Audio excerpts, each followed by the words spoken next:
Assalamualaikum warahmatullahi wabarakatuh. Halo anak-anakku semua, ketemu lagi dengan Bu Guru di pelajaran IPS. Kali ini Bu Guru akan sampaikan materi upaya-upaya meningkatkan kerjasama di antara negara-negara ASEAN. Ya, anak-anakku semua, senusantara, bagi kalian yang belum pernah subscribe, ada baiknya kalian subscribe dulu, kemudian bunyikan loncengnya, dan tekan tombol like. Cakupan materi yang akan kita pelajari adalah 1. 3 pilar ASEAN, meliputi politik keamanan, ekonomi, dan sosial budaya. 2. Upaya kerjasama pariwisata di tengah pandemi COVID-19. 3. Sumbangsih Indonesia untuk ASEAN. Baik anak-anakku semua, marilah kita mulai. Cakupan yang pertama adalah 3 pilar ASEAN, meliputi politik keamanan, ekonomi, dan sosial budaya. 3 pilar ASEAN. 1. Pilar ekonomi. 2. Pilar politik dan keamanan. Dan 3. Pilar sosial budaya. Baiklah anak-anakku, kita mulai pelajaran pilar ekonomi. Pada pilar ekonomi, pertumbuhan ekonomi Indonesia masih tertinggi dan produk kreatif yang dihasilkan memiliki daya saing yang cukup bagus. Koperasi dapat dijadikan suatu program yang menarik karena sektor menengah ke bawah adalah salah satu komponen penunjang ekonomi. Pemerintah bersuasembada di semua lini perekonomian, terutama kebutuhan pokok bangsa dengan jalan belajar dari negara ASEAN. Komunitas ASEAN harus bertujuan untuk memajukan negara yang lemah dan bukan semata-mata mencari keuntungan darinya. Dalam hal ini bisa dibentuk sister country untuk hal tertentu tanpa menafikan keberadaan komunitas ASEAN. Misalnya Indonesia dan Vietnam dengan kopi sebagai produk unggulannya, bahkan bisa juga dengan Thailand dengan swasembada berasnya. Masih dalam pilar ekonomi. Kerjasama dalam bidang ekonomi dapat dilakukan dengan menggelar festival keliling negara ASEAN yang difasilitasi negara di masing-masing negara ASEAN setiap tahun.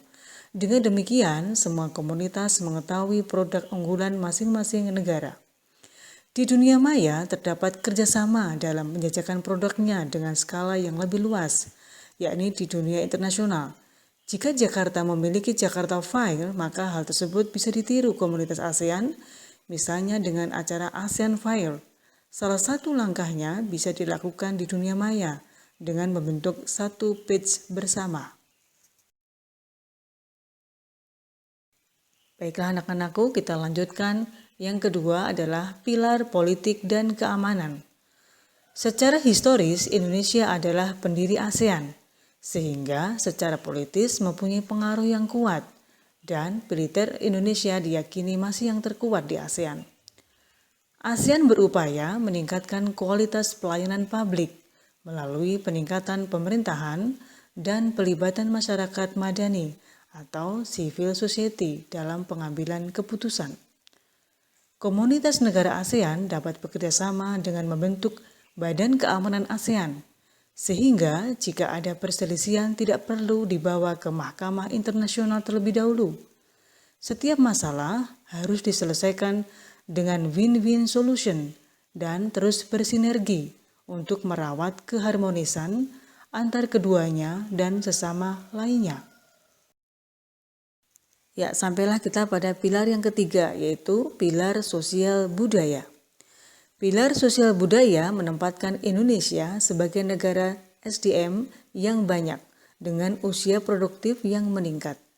Secara kultural, Indonesia memiliki kebudayaan yang paling banyak dan beragam di antara negara-negara ASEAN, sehingga menjadi daya tarik tersendiri. Banyak sekali situs peradaban peninggalan masa lalu yang memiliki kesamaan seperti Angkor Wat di Kamboja dan Borobudur di Indonesia. Kemiripan tersebut membuktikan bahwa negara ASEAN ini memang dulunya sudah bersatu dan saling bekerja sama. Berikutnya, mensosialisasikan visi misi komunitas ASEAN sehingga saling memahami antar negara ASEAN. Selanjutnya, anak-anakku semua, kita memasuki materi yang kedua. 7 upaya kerjasama pariwisata di tengah pandemi COVID-19. 7 upaya kerjasama pariwisata di tengah pandemi COVID-19. Pertama, sepakat untuk membina koordinasi ASEAN dalam mempercepat pertukaran informasi tentang perjalanan, terutama terkait standar kesehatan dan langkah-langkah lain yang diperlukan negara-negara anggota ASEAN dalam mengendalikan penyebaran wabah COVID-19 melalui peningkatan operasi tim komunikasi krisis pariwisata ASEAN. Kedua adalah mengintensifkan kolaborasi organisasi pariwisata nasional ASEAN dengan sektor-sektor ASEAN lain yang relevan, terutama di bidang kesehatan, informasi, transportasi, dan imigrasi, serta dengan mitra eksternal. Ketiga adalah sepakat untuk meningkatkan kerjasama yang lebih erat dalam berbagi informasi dan praktik terbaik di antara negara-negara anggota ASEAN, serta dengan mitra dialog ASEAN dalam mendukung sektor pariwisata. Yang keempat adalah sepakat untuk sama-sama menerapkan kebijakan dan langkah-langkah yang tepat untuk meningkatkan kepercayaan antara pengunjung domestik dan internasional ke Asia Tenggara. Kelima, sepakat untuk bersama-sama mengimplementasikan pemulihan sektor pariwisata akibat pandemi COVID-19. Juga menyepakati promosi pariwisata guna mempromosikan single tourism destination di kawasan ASEAN. Keenam, sepakat untuk mempercepat penerapan kebijakan mikro dan makroekonomi, memberikan dukungan teknis dan stimulus keuangan, pengurangan pajak, peningkatan kapasitas dan kemampuan. Ketujuh, menerapkan dan mengelola pariwisata yang berkelanjutan dan inklusif setelah krisis. Ya, anak-anakku semua, perhatikan informasi berikut. Setelah kondisi pandemi ini, terdapat laporan dari negara-negara anggota ASEAN kinerja pariwisata menurun sekitar 36% pada kuartal pertama 2020 dibandingkan periode yang sama di tahun 2018 dan 2019.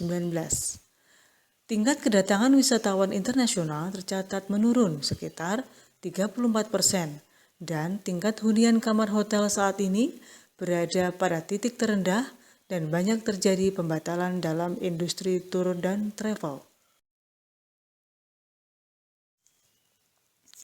Materi yang ketiga adalah sumbangsi Indonesia untuk ASEAN. Sumbangsi Indonesia untuk ASEAN. Yang pertama, Indonesia berperan penting untuk memastikan sentralitas ASEAN.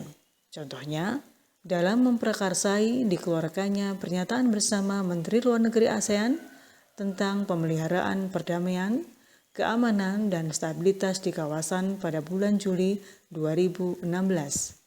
Dua, di bidang maritim. Indonesia terus mendorong penguatan kerjasama keamanan maritim, terutama dalam penanggulangan isu penangkapan ikan ilegal. Tiga, Indonesia berperan aktif dalam merespon perkembangan isu Rakhine State dengan mendorong dibukanya akses bantuan kemanusiaan ke Rakhine State. Ya, masih sumbangsi Indonesia untuk ASEAN. Yang keempat, Indonesia terlibat aktif dalam upaya pengembangan startup bisnis melalui penguatan pilot project berupa inkubator pelatihan di bidang peningkatan produksi, akses pasar, akses finansial, dan pengembangan peraturan, serta sumber daya manusia. Yang kelima, dalam isu konektivitas ASEAN, Indonesia bersama Filipina berhasil mencapai kesepakatan di bidang konektivitas yang telah dinegosiasikan secara intensif selama kurun waktu 5 tahun terakhir. 6. Kementerian Luar Negeri terus membentuk dan menggerakkan pusat studi ASEAN. Yang ketujuh, Indonesia adalah negara pendorong upaya dan kerjasama penanggulangan terorisme dan radikalisme. Ya, demikian anak-anakku semua. Semoga dari penjelasan Bu Guru menambah kalian wawasan tentang upaya-upaya meningkatkan kerjasama di antara negara-negara anggota ASEAN. Semoga bermanfaat. Sekian, tetap semangat belajar. Wassalamualaikum warahmatullahi wabarakatuh.